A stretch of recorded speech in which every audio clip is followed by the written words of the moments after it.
Okay, so welcome to another episode of Learning for Truth and Love. Today, I'm really excited to have our guest, Dr. Kimberly Weems, here from North Carolina Central University, as our guest. Before we get started, I really want to take just a moment to remind folks the goal of my podcast and Learning for Truth and Love is to really bring a nuanced way of thinking about learning.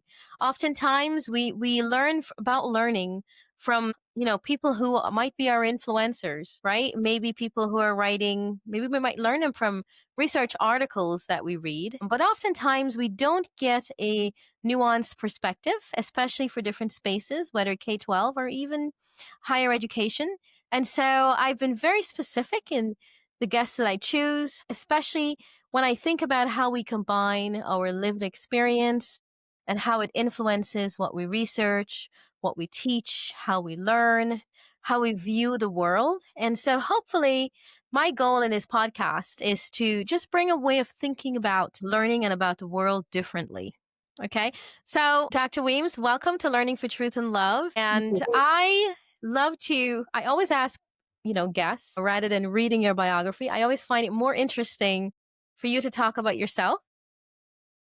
Okay. Um, and let's start there. I'm gonna have talk about yourself. I give some background about yourself, your academic experience, thinking about your qualifications, your research, your teaching of math, and your experience in general. Just give us an overview.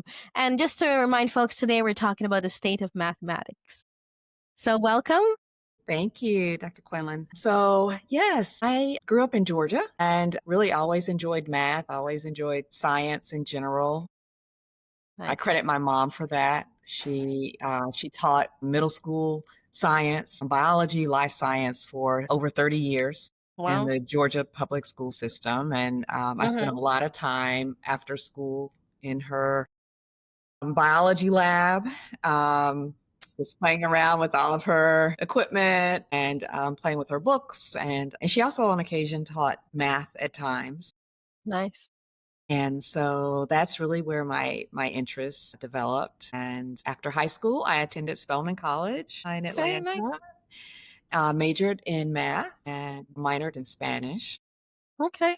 And really just wasn't quite sure if I was going to major in math actually, but I developed a Mhm. love for math there and decided that I wanted to continue my studies with math. I left and went to University of Maryland, College Mhm. Park for my master's and PhD. And formally, officially, I was in the applied math program. My dissertation work is with a statistician. So I say that my research is more on the statistics side even though my degree formally says applied math. And my research basically looks more at probability distribution. So I would say, Mhm. even in statistics, most people think of statistics as being very applied and doing a lot of number crunching, data analysis. I really did, though, focus a little bit more on the theoretical side. And I look at, what if people study these standard probability distributions, but what if they really aren't good for representing your data? What can you do? So I look at ways to tweak those distributions so that you can model your data a little bit better. After Maryland, I left and I did a postdoc at North Carolina State Mhm. University in the Okay. statistics department and worked there in a faculty role for several years before I came to Central. Wow. Awesome. Well, thank you so much. It's interesting. I asked you for a little bit more in depth than I usually might ask because I find the journey from math, especially considering it's an important topic in our society, it's equally more important when we think about the journey. And so I'm fascinated. I do have some questions, but I was really intrigued when you said, you were in your mom's lab, life science, because it's now I'm thinking, wow, your mom is to me as I am to my son, right? Yes, absolutely. Because I find myself, even though I would take my son with me to different things, conferences and have him do, play with experiments and tools and stuff like that, and do, I'm more biology. I emphasize the math with him, and giving him special math experiences. So I'm so curious before I start these questions, what do you think in that experience, with your mom and the lab, was there a carryover? Was there something about that experience that might have facilitated or piqued your interest in math, just out of curiosity? Yeah, it is. It is interesting that I ended up going more of the math route Mm-hmm. than because I did spend so much time. So I mentioned from time to time she did teach math, Mm-hmm. and so she still had a lot of math books. Oh, okay. And my sister and I spent a lot of time playing school. And so I saw a lot of those books, even though, at that point they were at such a higher level, but I did actually look at the books and look at the math in the books. I'm not sure if that's what did it, but Mm-hmm. even just science in general, I kind of trailed behind her going to a Mm-hmm. lot of different science fairs. Yeah, I nice. would go to science fairs at closest colleges to us. Actually, the closest one at that point was Berry College in Rome, Georgia. And so I remember going to several of those science fairs with her. I did in high school participate in, there was a math quiz bowl, and that was just a group of us that would meet, study, do math problems. And then certain weekends we would travel again to nearby colleges to compete Mm-hmm. in these math competitions. And I grew up in a really small town, Cartersville, Georgia. It's Mm-hmm. about 40 miles north of Atlanta. My high school, the highest math that my high school offered at that time was pre-calculus. So Okay. there was no calculus opportunities for me to take calculus. I hear these advanced placement. We didn't have many advanced placement courses there, definitely Mm-hmm. not in math. And I remember going to these competitions. And at that point, I didn't know what an integral sign was. You know, Mm-hmm. some of the schools, some of the students we would compete with, they Mm-hmm. attended schools where calculus was offered. They had Yeah. actually seen integration. I had not. And so I remember coming back, saying to my teacher, I said, "Oh yeah, what was that symbol?" I didn't know what that S meant. But yeah, I don't really know where the math part, but I think it was just more of her curiosity. Mm-hmm. Every time, she would get so excited about science, she would Right. get so excited about discoveries. And I think, with math, there's still so much to learn and Mm-hmm. discover. And it just kind of that pushed me in that direction. Wow. I have even more questions now. I guess because it's and you and I know how intriguing, our perceptions of math. I'm holding off. I'm trying to hold off talking about our perceptions because I'm so curious as to what you're going to say. But no, it's amazing when I think about the connections between math and science. And you mentioned the science fair because, as a classroom teacher, when I was a high school biology teacher, I gave a science fair. I started a science fair actually for years, and I was amazed by how much math the students were looking at. I had students who would never communicate, who maybe didn't really communicate with me outside. Because of the science fair, they would come to me, and this is I remember talking to a student who didn't speak as much English, right? And so these are not your students who we consider your high performers. And so, but she came to me, we were discussing a graph. She was looking at this malaria graph, and I remember it vividly because, these were just became experiences. It wasn't just an isolated learning, but it's amazing the carryover there is between science and having that context.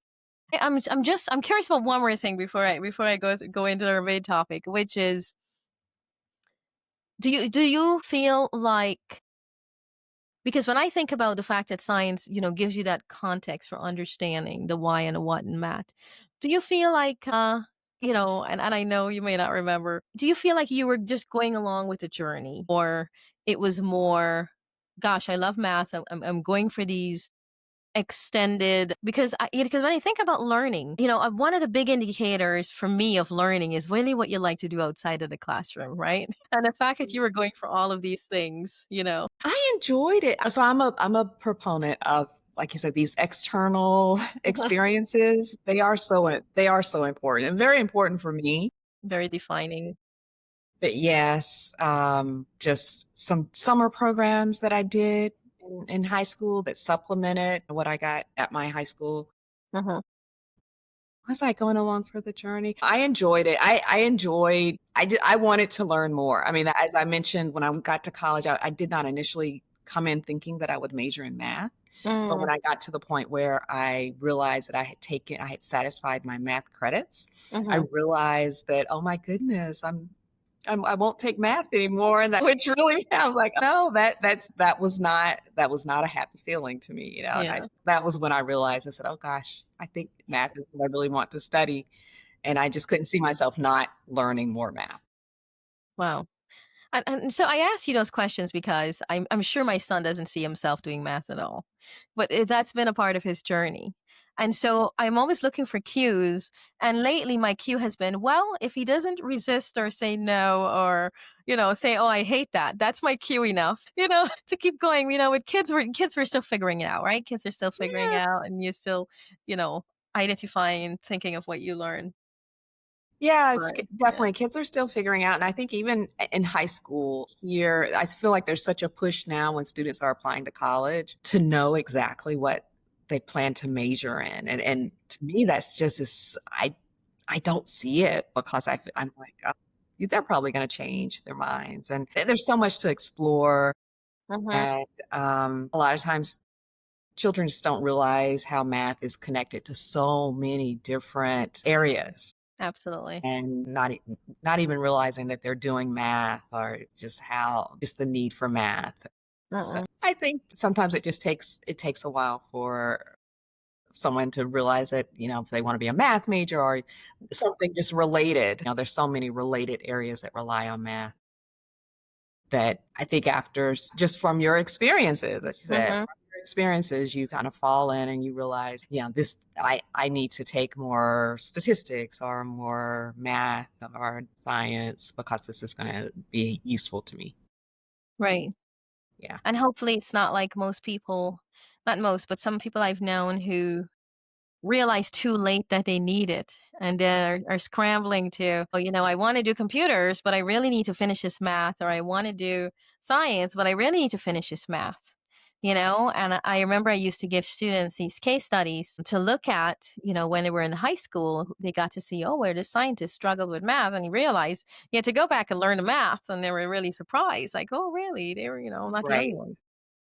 Yes. Yes. And so, you know, I'm department chair, interim department Hmm. chair Yeah, currently. awesome. And I do hear students sometimes say, oh, yeah, this is going to be my last math class. And I do try to encourage students, but hey, you might want to go on and take a little bit more math, even though you've Hmm. satisfied your requirements. This helps you, so much in terms of your thinking, your logical Hmm. reasoning. There's just so many different areas that studying more math can assist you with.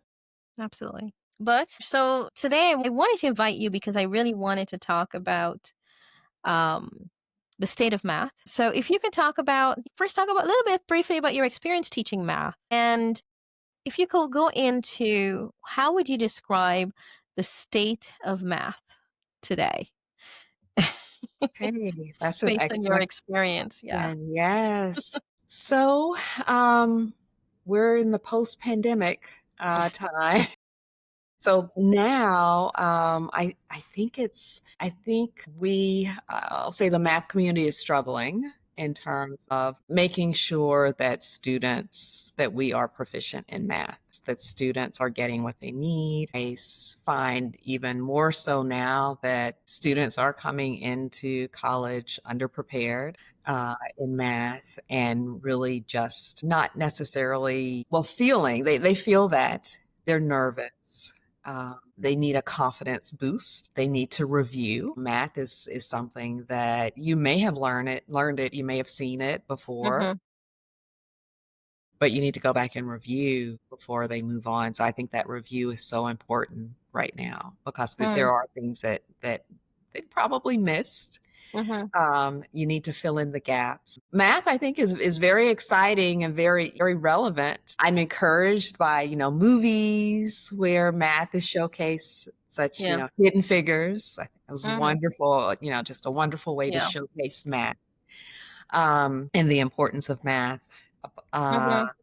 but I do feel that students these days are often discouraged, and because they feel that a lot of times math is seen as this is the subject that determines whether or not you're smart.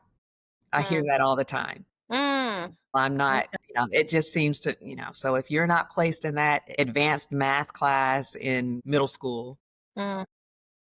then you kind of at that point start feeling, Interesting. oh, well, maybe I'm not as smart Mhm.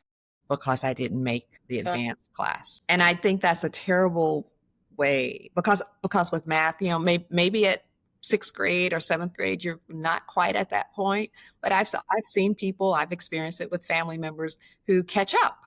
Mhm. We don't all learn in the same rate, the same Right. way. And so maybe, in seventh grade, you're not ready for that advanced math, but you Mhm. catch up in Wow. 6 months or so. So I think the state of math is exciting, but I Mhm. do think we need to realize that, at this post pandemic state that we need to do some review to help students regain their confidence in doing math.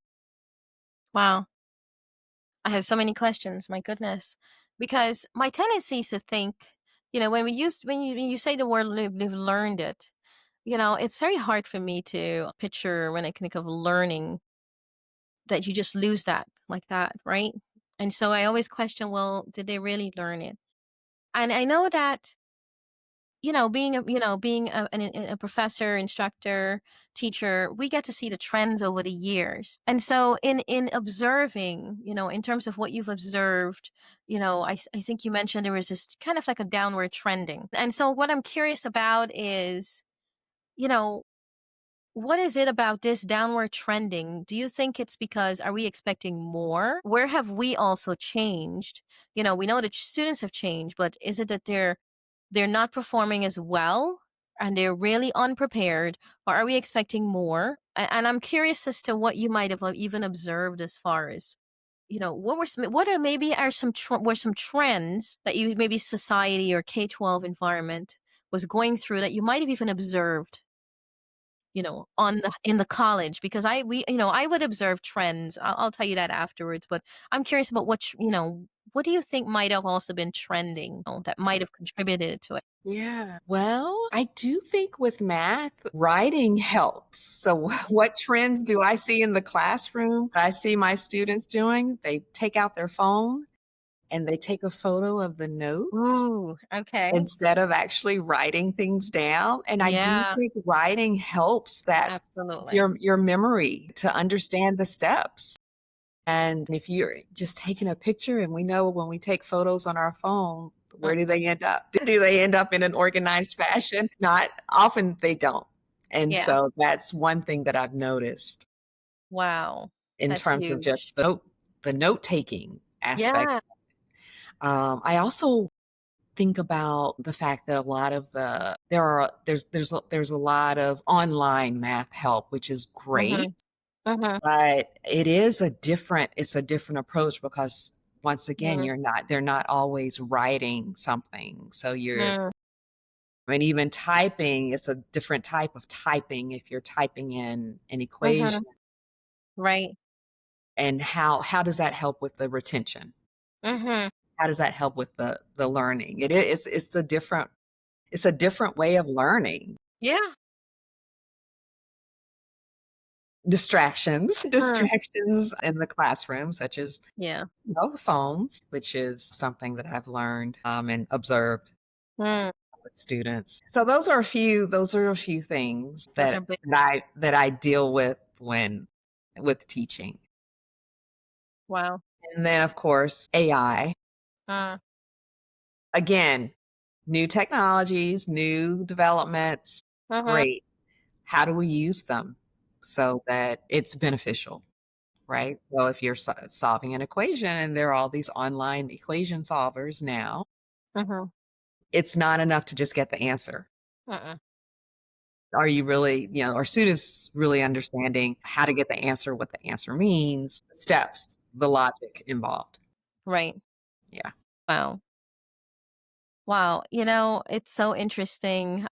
And I know when you and I had chatted briefly, we even talked about the influence of culture, right? And our trending in our culture does not contribute to learning math, right?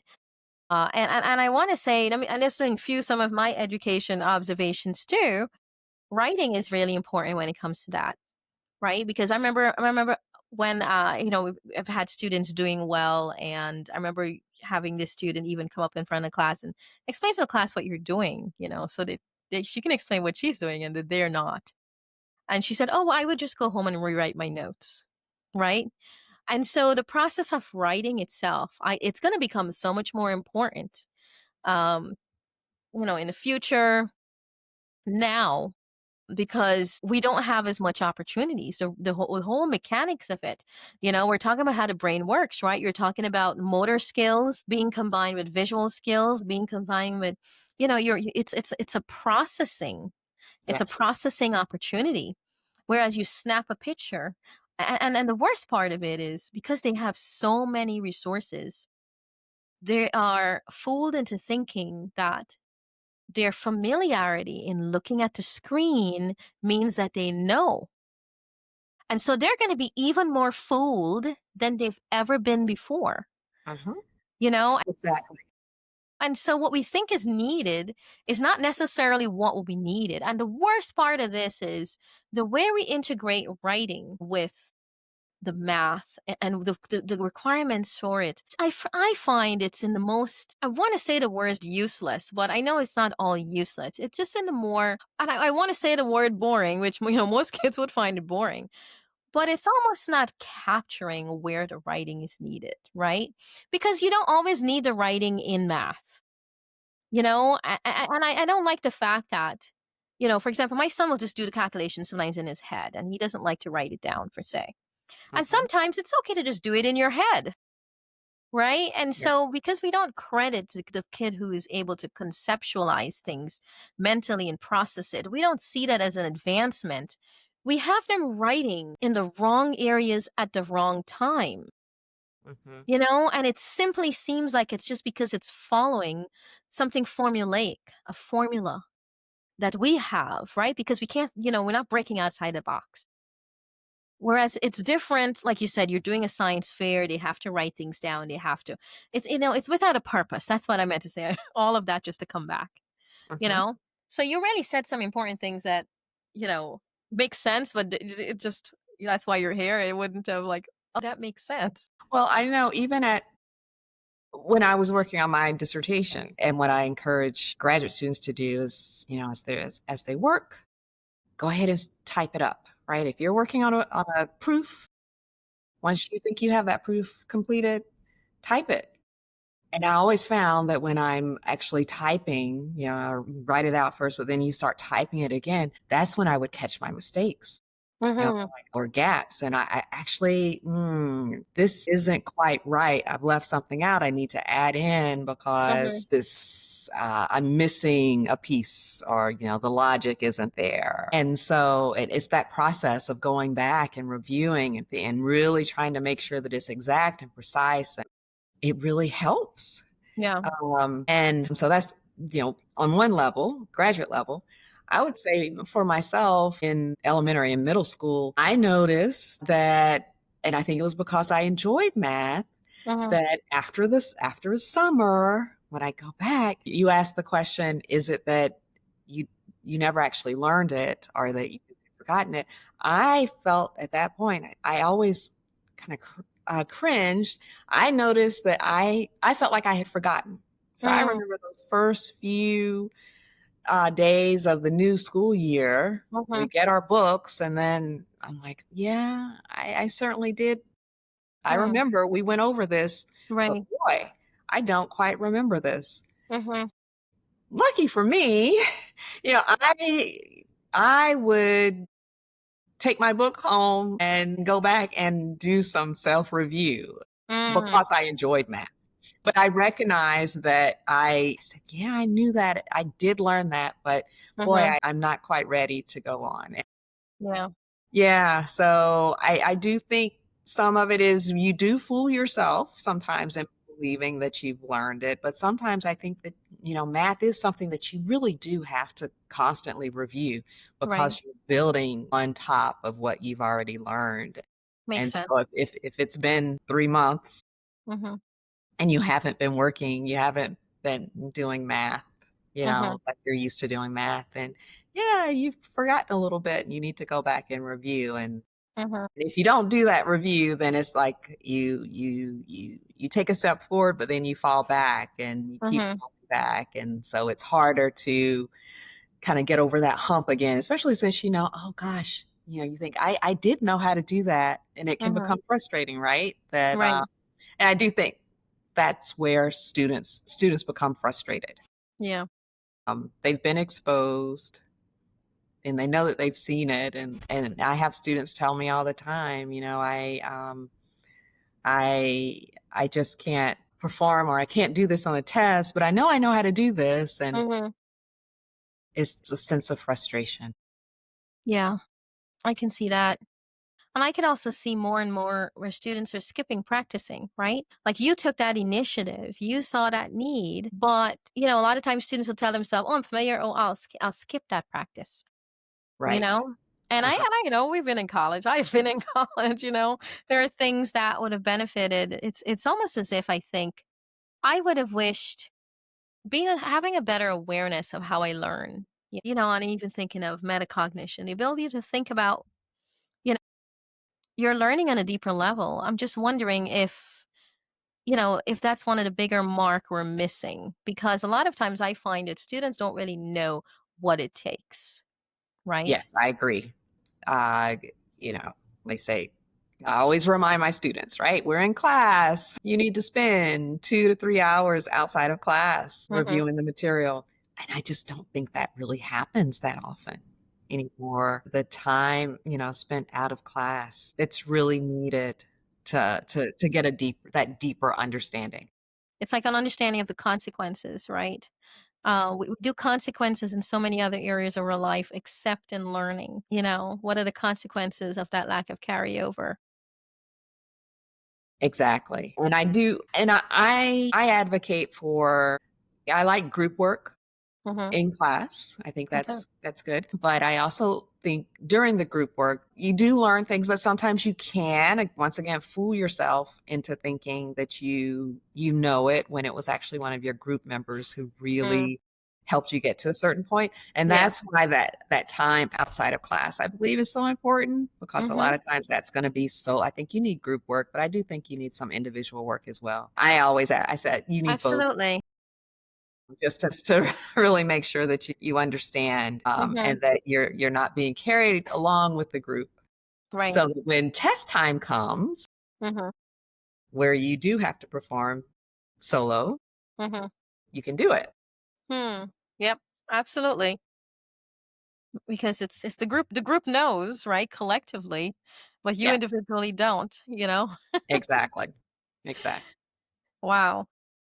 So I'm so curious as to, and I love the writing example you gave because, I even teaching high school biology, for years, I got to observe what was happening on the elementary and middle school level that affected eventually what happened when they went to the college, the high school level, right? And the example that stands out to me all the time is just for that short period of time when they took phonics out when students got to me at the high school level, they couldn't really break down the science words anymore, right?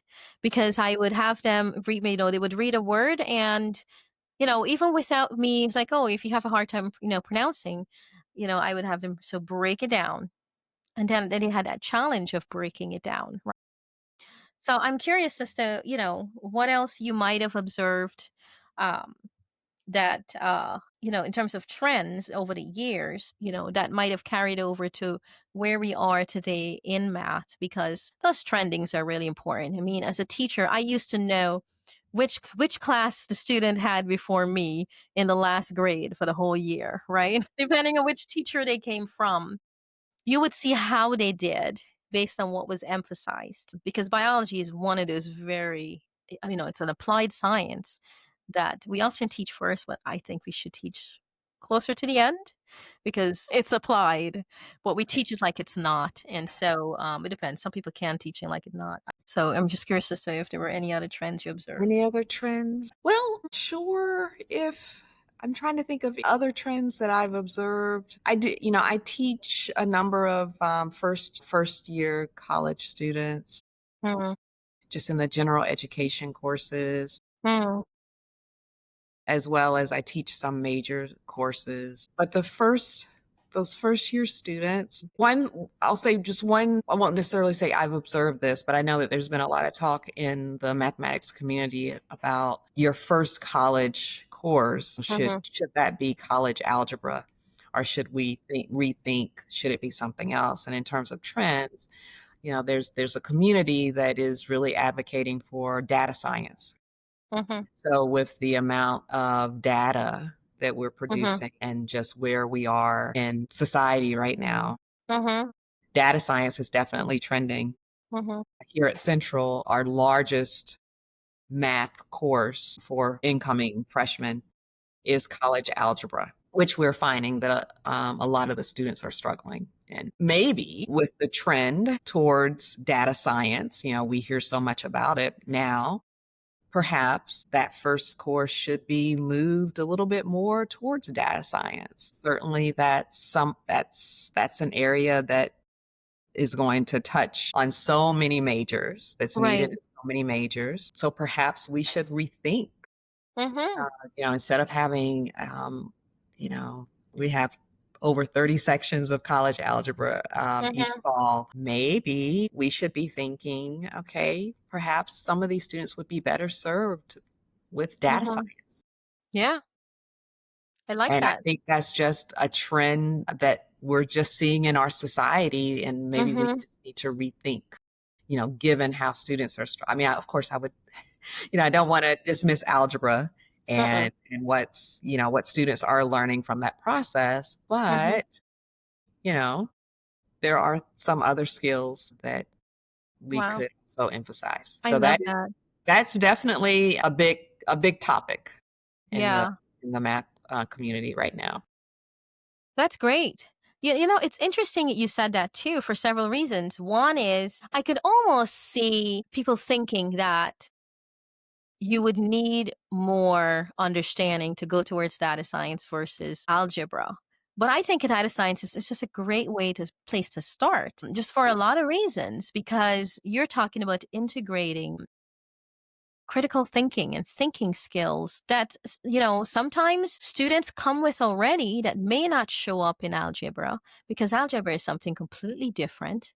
And I could see data science giving them an opportunity to build in the why, right? Why is this Exactly. important?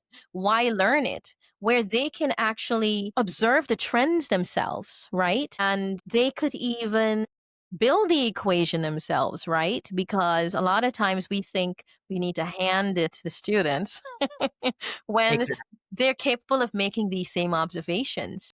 Mhm. And so we end up putting something higher on a pedestal, as if it's higher learning compared to, or they need to work up to that, not realizing that it requires a basic type of processing skills where, if proper facilitated, right, you can help students to attain that way of thinking that maybe they might enjoy and become interested enough in the math itself. Yes, I completely agree. They can relate the data science to so many different areas, Hmm. deciding what domain do I want to focus on. Right. You have that hook of piquing their interest. Absolutely. And then, of course, there's going to be probably at some point some algebra that's going to come up with what they're doing. Also, our students are very computer savvy. Hmm. So the computational aspect of it, being able to bring that in Hmm. and getting students involved, Hmm. doing that background, you know, Awesome. sometimes not even, there's so many different, I guess, packages, coding packages that, really Hmm. at all different levels, depending on your skill set with coding and programming. So I think that's fascinating. Yeah. I hear about that trend, still hear about the trend to encourage students to go take calculus in high school. And Mhm. so I'll say that, another group that's very much a proponent for, still have the students take that Mhm. highest level, which is typically calculus, that they can take in high school, because a number of people feel that if students take calculus, that just leads to more success in the future, more success when they go to college. So, that's that's a different perspective, but certainly, Yeah. there's a group of people who push that as well. And sometimes I think that part comes back to the confidence boosting Mhm. part. Students don't shy away from calculus and still feel that, um, yes, I have the ability. I have the Mhm. ability to do calculus. Sometimes I at least here, at Central, students are really scared of calculus. I just finished a project that was really focusing on building co-requisites in to help Mhm. students through pre-calculus and calculus. And these were primarily for STEM majors. Mhm. But it becomes very difficult for students to do well in their major, their STEM major, if they, have these difficulties, particularly at calculus and Mhm. getting through calculus. Yeah. So this philosophy is, well, encourage students to take calculus while they're in high school, Mhm. um, so that they have that goal, and that they feel that, yes, I have the ability Mhm. to do calculus. Yeah. I'm so curious as to your perspective on that trend because I feel like I could do a whole podcast episode on calculus. When I look at the think of the dynamics, and even when I think about my own experience, loving math and doing well in math until I got to college calculus. What it makes me wonder now, though, is whether or not and you can tell me your opinion on this. I wonder whether or not that thought comes from the fact that, and may not be, and people may not make that connection, but I wonder if it comes from the fact that, when you're in high school, you have multiple levels of guidance, right? Usually teachers in high school, you're doing that for the whole year, are a little bit more careful in walking you through that, right? Whereas in college, you're expected a certain level of independence, and you may not necessarily know where your own holes are, right? In that, and it's taught in a little bit more of an advanced way. And not only that, when I took that calculus, it was a grad student. And Mhm, so it's almost as if you were teaching yourself. And that's been my experience with calculus, and which is why, I make a different effort with, even with my son who is educated in second, I really want to observe, what goes on so I could see, is it just the math itself, or is it just the way it's taught, you know? mhm. Yeah. It is hard for me to I've seen, because so calculus can be taught in so many different ways. And I've observed students to come in where they were taught understanding the why, Mhm. Yeah. whereas other students who have come in taught the steps, Mhm. not really understanding the why behind it, but they know Mhm. the steps. They know how to take a derivative. They know the rules, the calculus rules. Yeah. Makes sense. Which one is going to, I think, balance is really needed. Mhm. You need the balance, but I think it's hard for, for the instructor, you're trying to balance getting through the material, Mhm. right? Get through the material Yeah. and teach a little bit of the why, but also make sure that they understand the steps. Mhm. Um, but getting back to your question about, what do I think students should, I do think it's good to give students, if you can give them a choice. Mhm. And if we can help students understand that if they don't get to calculus in high school, it's okay. Mhm. That is absolutely okay. And it doesn't mean that you're not smart. That's really what I would say. You have time to take calculus Mhm. when you get to college. Yeah. And that everyone learns at a different pace in a different way. Absolutely. So I do think it's good for students to have some flexibility. But the main thing is to make sure that their confidence level Yeah. stays high, and that they still want to take, to take more math, to explore more math at their own pace. Wow. That would be my recommendation if I could talk to high school students. Yeah. Yeah. Wow, that's big. Confidence level stays high. It's wow. You brought up something there that's near and dear to my heart. One of the big reasons I took my son out of school and homeschooled him was because of the math. Because I started realizing that at that level, he needed to be taught in a way, and I wanted to continue the trending towards him understanding why he's doing it and not algorithmically. My biggest concern was even with the new Common Core, if you don't quite understand the why yourself, and even when a teacher might say, oh, the Common Core tries to encourage you to understand that there's more than one way, it may not necessarily, that algorithmic way of thinking can go from one way to two ways to three ways without necessarily still understanding the why. And so, from having prepared him to think a certain way and then seeing things trending differently from what I wanted, I took him out. I did a Singapore math with him, just really teaching him to think and getting him back to understanding the why, right? Okay. Because then, he was going through, I was like, wait a second, why you don't know the table? And people go from one extreme to the other, right? They think that because, they think, okay, we're not going to do rote, but you need to understand, what you're doing, but you do need to know your table still in order to understand how to do the fractions. So I was able to, in addition to teaching him Singapore math, I put him in a Russian school of math. And of course, in the beginning, I started, I was observing what they were doing and why, and realizing that when I compared the book, the book we use, and I started homeschooling it from fourth grade. When I compared what he was doing in fourth grade, the fourth grade math book with what he was doing there, I said, oh, he's doing seventh grade in fourth grade. And then I started to realize what they were doing. They were helping him to get to the application, using things that were complex, that required simple skills. I was like, wow, this is so amazing, right? Yeah.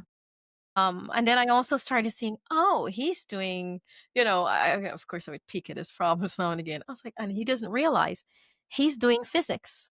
He's answering physics problems without the formula. Because a lot of times if you ask a student, how far would you go if you're traveling this, miles per whatever, conceptually, they'll know if they need to multiply and they'll know if they need to divide. So having him do that alongside, me going through Singapore math was enough incentive for me to help him understand, hey, let's repeat your tables today once, or let's repeat it twice, and here's the why, and here's how you doing those fractions there will help you to understand what's going on. I'm sorry, you memorizing your table will help you understand that why over there. Mhm. And so like you said, we need a healthy balance between the why and the rote, In the road. right? Yes, Not going from one extreme to the other. exactly. Yeah. Yeah. So interesting. But the other observations I made was teaching chemistry at a high school level and getting to see the students who didn't understand the fractions had a hard time doing, for example, mole calculations. Okay. And then those who did it algorithmically couldn't really carry it over to conceptually what they needed to do because they were so reliant on writing out. And I would see them write this long, complex form. I was like, oh, what is that? Like they just write this wrong formula. Yeah. I still didn't understand what they got and why they got it. Mhm. Sorry, I know it's not laughing, but it's just, interesting thinking back. Yeah. Yeah, absolutely. Writing out a formula, and I see that sometimes. And I just, I have to ask the student, yeah, do you understand what this means, and does this make sense? And actually just having the skills to go back and look and realize, does this make sense? What you've written. Yeah. I'm curious as to what you observed though, in that trying to help them understand the process. What do you observe? I mean, what are some challenges that they have? or just generally, what do you observe in students when you try to help them to change, whether it's their view, their orientation? Like what are some challenges and what are some things you try to help them with? Well, they do ask often about the why. Why do I need to do this? Yeah. And it is challenging to help for them to understand that, hey, this is going to help you in so many other aspects of your life because you're Mhm. developing these logical reasoning skills, right? Mhm. Um, you might not have to do solve some type of use trigonometry, for instance. You might Mhm. not, but just the process that we're going through is really going to transfer over and help you in terms of problem solving Mhm. skills in, just a variety of areas. Yeah. So that's a big question, why do I have to do this?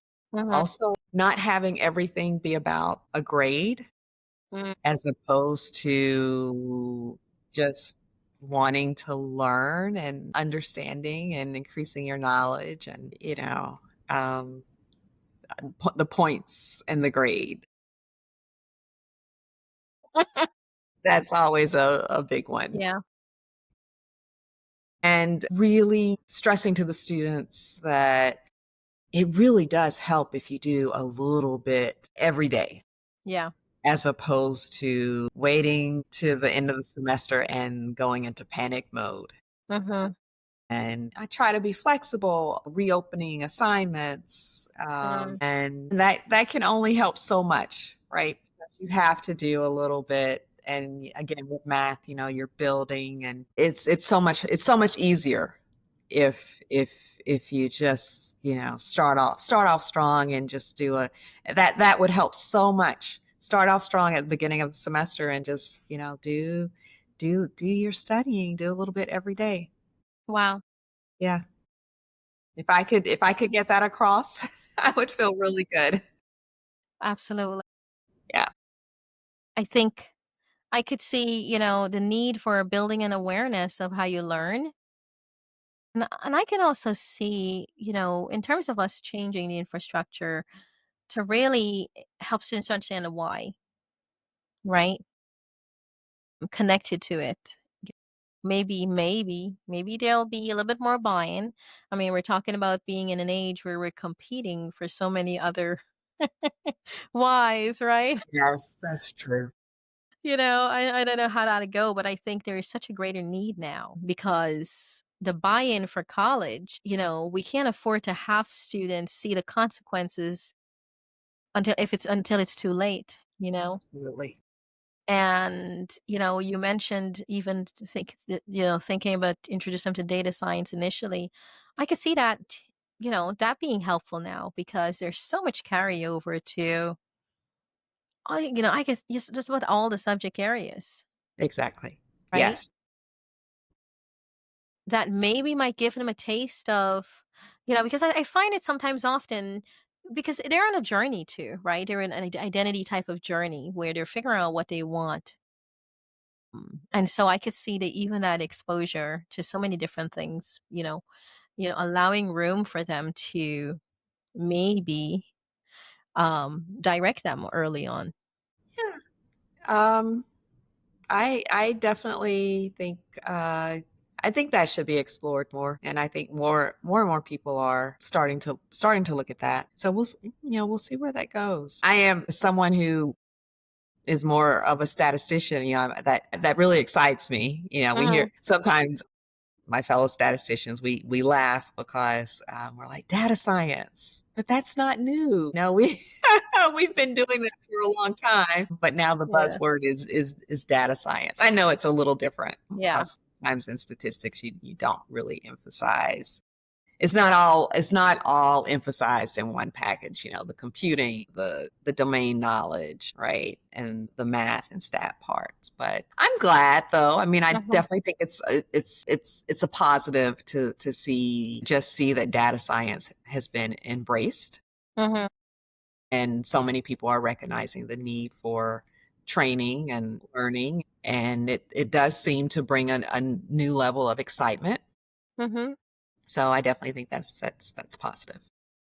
Wow. Yeah, it's almost like we need the rest of the world to catch up, right? Yeah. You see the influence of technology on society. It's funny, until you mentioned it the second time, I was like, "Yeah, I dabbled in that a little bit." Because when I first started my research project, I explored, ArcGIS online, and I took a little they had this free data science, and I said, "Oh, this is" I started it, and I was like, "You know what? Completely out of area of expertise. The amount of hours it would need for me to master this, it's just better I just have somebody else do it." I know I have, in part of the project, well, I had some students dabble in it, but I guess until the world really needs it in terms of when I say needs it, I should clarify, can monetize it, right? Because that's what is a driver for so many things that are fairly basic already. Sometimes it's waiting for the world to catch up and hopefully drive change, back and forth. But I think that the why, absolutely. I want to ask you, I mean, also going to see if there are any questions. What, in your observations, what are some things, other than what you said, if you can think of other things we should change about the way and how we teach math? And I wrote a question there, and I'm trying to understand my own handwriting. What are some things you could think about if you take a moment? What would advice and you would give? About how we teach math. Mhm. Well, there's and this is just, these are not necessarily my original ideas, but just what Mhm. um, I've seen, I've heard, one thing is, some things I'll just say is it's driven by, how many students are in your class. If they're smaller classes, you have a little bit more flexibility, I think, in terms of how you move through the material and just might be a little bit easier to do some more innovative Yeah. approaches. But, project-based learning in math, that's definitely an approach that a lot of people have advocated for. So having students do projects, particularly in calculus. I know that's something that some of our faculty have tried to integrate into calculus. But again, these real world connections, Mhm. moving students out of the classroom Mm. to either do, for instance, some data collection, bringing it, Mhm. something that's different that takes them out of their seats where, they're used to thinking of, math as, sitting, taking Mm. notes. So I think, Like that. changing the structure of the Mhm. class, having students be more interactive. I know that some of our newly hired academic coaches have come to me with a few ideas about, yeah, I really just think, students need to feel more engaged in the Mm. math class. So I think the more engagement, the more we can get the students out of their seats, coming to the board, or maybe even going out. Like you said, relating it to physics, doing some type of Mhm. something that where they're trying to figure out how long it would take to travel Mhm. to somewhere, or an object to travel. I think that would be helpful. I Wow. think the engagement. I also, think that it's good to, one thing that I try to do is to bring in a little bit of history Mm. to really encourage, we hear more and more people talk about belonging in, Mhm. right? And people have started really exploring this more. The two African American high school students who discovered new ways to prove the Pythagorean theorem. So Mhm. when I taught the second half of college algebra and trig Mhm.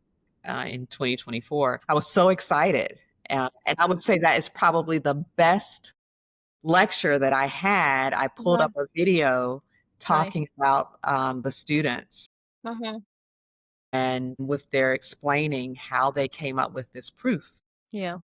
And my students were so intrigued. That was my, I feel like, again, that was the best class that I had because they were so excited to see these two African American high school girls who had come Yeah. up with this new proof. Yeah. Um, and so they could see themselves, and I said, okay, good. Yeah. So now they understand, yeah, the Pythagorean theorem. This is something I can do. Awesome. Yeah. And I was so excited because I went back and I sent a text to two of my friends in California, and I said, "Guess what I just did?" Mhm. I showed this to my students, and they really enjoyed this, and they were really tuned in. Yeah. And yeah, it was great. I really just think that was just a moment of seeing all of my students being excited about math and about the Yeah. Pythagorean theorem. Awesome. Yeah. Wow. There's so many things that concern me too. I love the examples you gave because it really speaks to process in terms of how to get there. A lot of times we don't necessarily know how to get there because we might say, "Oh, include critical thinking," and then the objective is, "Oh, kids, today we will think critically," right? As opposed to actually doing the critical thinking.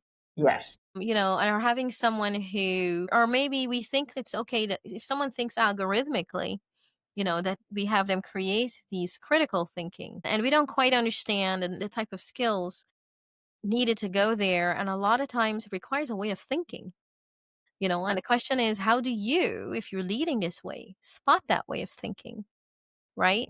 Because again, we're talking about repeated year after year decision making that leads you down, not really seeming to have a solution, right? I think for me, one of the things I was going to say something that from what you said is, oh, one of the this is why I write notes. One of the thing that I think I can see hindering us is seeing math as always right and wrong, right? There's a right answer, a wrong answer, because that's the complete opposite of what you said with the students, discovering, oh, there's another way to do this, Yeah. right? And I could see, us focusing on the need to simply have this right answer. And I know that that's why they came up with there's two ways now, there's three ways, right?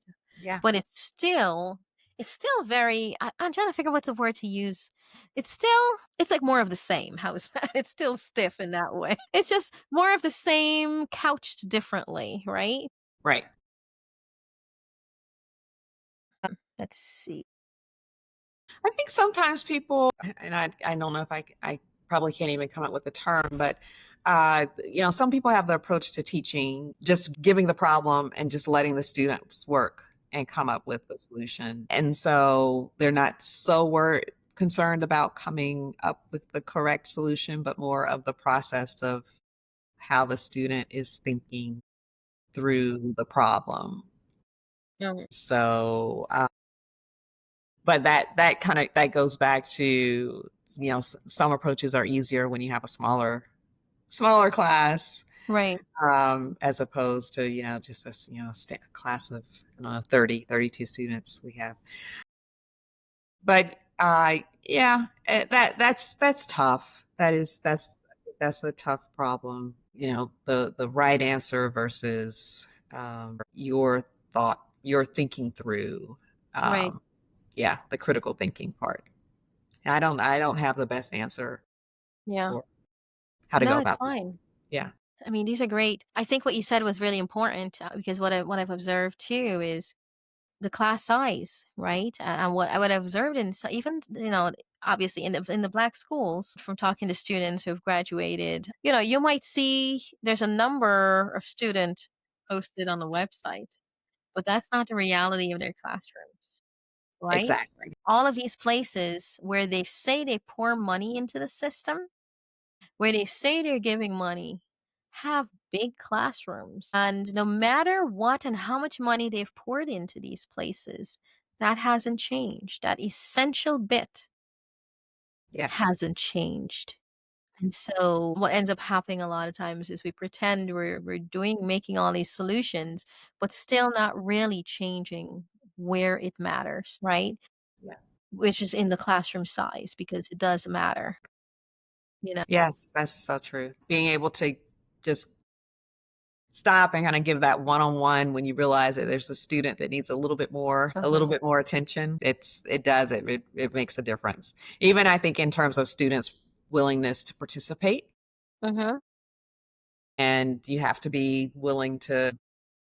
feel comfortable enough to make a mistake. If you want to have, students come to the board and students have to, be okay with that. And I think it's, so much easier, make a mistake in front of a few students. But if that's hard, that's very hard.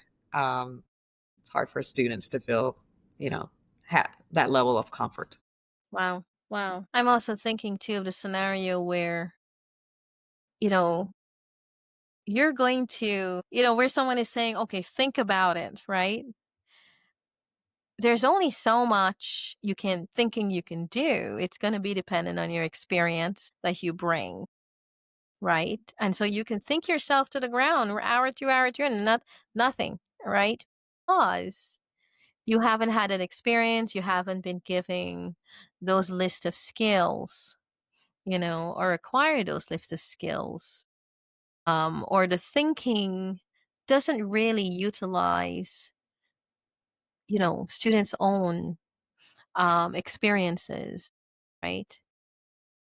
So in other words, it's not facilitated well. And we often think, oh, it's the student not thinking versus, well, we just need to figure out what are the best ways to facilitate thinking. Yes, that's true. Yeah. And with math, sometimes, there's certain foundational information. Yeah. And sometimes, I have to be very careful just with the math language, Mm, notation, symbols. yeah. Sometimes I really have to catch myself, and I have to stress to my students, let me know if you've never seen this. Some students have, some students have not. Mm, So yeah. I often teach an elementary statistics class, and Mhm. we have the sigma notation for Mhm. summation. Some have seen it, some have not. Yeah.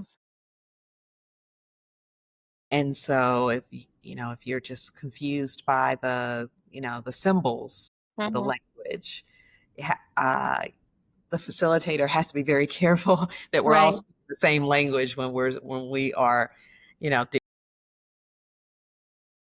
Right. Makes that. sense. Yeah. Wow. Well, I just have one last question. I'm going to just pause for a second and see if there are any questions or anyone with. I think I see. Okay. Thought I'd see. Okay. So yeah, we are live. I don't see any questions. Okay.